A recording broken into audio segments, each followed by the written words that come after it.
Meron din po akong substantive na interpellation sa motion ngayong araw na nire-raise o itatalakayin ni Senator Marco. Ba't gano'n ka magsalita? Ngayong araw, puta ano ka, mascot? Parang ka. Luka-luka ang putaragis na ito. Leta, yung text na pinamudmod ni Senate President sa atin ngayong hapon.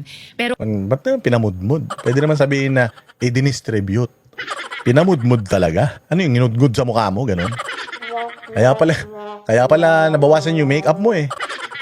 una, gusto ko pong segundahan yung sinabi ni Senator Pangilinan. Bagong motion ito, Madam President. Bakit po? Sa ilalim ng Section 24, ni-refer yung unang mosyong binanggit ni Senator Marcoleta noon sa Committee on Rules. Ngayon kung sasabihin na ibinalik yung mosyong iyon, yung unang mosyon ni Senator Marcoleta sa plenary, sino ang gumawa nun? Dapat ang Committee on Rules. Na-initiate na po ang prosesong iyon alinsunod sa Section 24. Eh hindi pa nga po nako-constitute ang Committee on Rules. Sinabi na ni Lacson yan kanina eh. Sinabi na ni Lacson yan.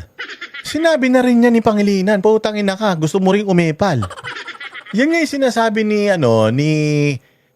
tawag dito, ni Cayetano, na hindi tayo matatapos kung hindi naman tayo nagkakaintindihan. Kaya why not, let's just divide the house and vote whether this can be talked about here, right now, or not. Yun lang naman yun. Oo, tsakinang yan. Yung sinasabi mo, tinagalog mo lang, yun na yung sinabi ni Lacson sa salitang Ingles. Hindi ka ba nakikinig o tanga ka lang? Oo, baka may nag-message sa'yo, ma'am, tumayo ka. Hindi ka pa pwedeng hindi ka makisali dyan. Baka hindi ka manalong presidente. Baka mamaya niyan, piliin nila si nagtataas na ng boses si Kiko Pangilinan. Baka siya ang piliin ng mga dilawan na maging presidente sa 2020 lalaban kay Inday. Kaya po siya, tumayo din siya. Nagtataas daw siya ng kamay. Yung kamay niya nasa dibdib naman. Pal? Wala pa nga pong minority contingent sa Committee on Rules. So wala pang body na pwedeng ibalik yung unang motion ni Senator Marcoleta sa plenary. Kaya ko sinusugundahan ang sinabi ni Senator Pangilinan. Ito pong motion na gustong talakayin ni Senator Marcoleta at pinamudmod ni Senate President sa atin, bagong motion po siya. Kung kaya't nag-a-apply po ang Rule Section 136 na kailangan bigyan ng isang araw. Oo nga, sinabi na yung kanina, pal ka talaga eh. Tangina, nangopya ka lang, pinagmalaki mo na. Ito yung kaklase mo na nagtanong sa'yo. Oh, ano nga pala sagot dun sa ganito? Tapos sinabi sa'yo nung kaklase mo. Tapos putang ina, nung tinanong na ng teacher, siya ay tumaas ng kamay.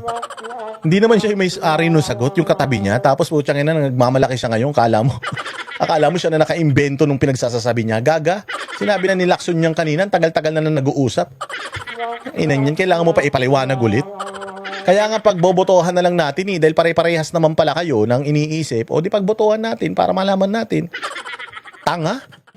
Pagkatapos ito i-move para talakayin. And tama si Senator Pangilinan, sa Lunes pa po yun, Madam President. Salamat, Madam President. Madam President, without giving meaning to anything,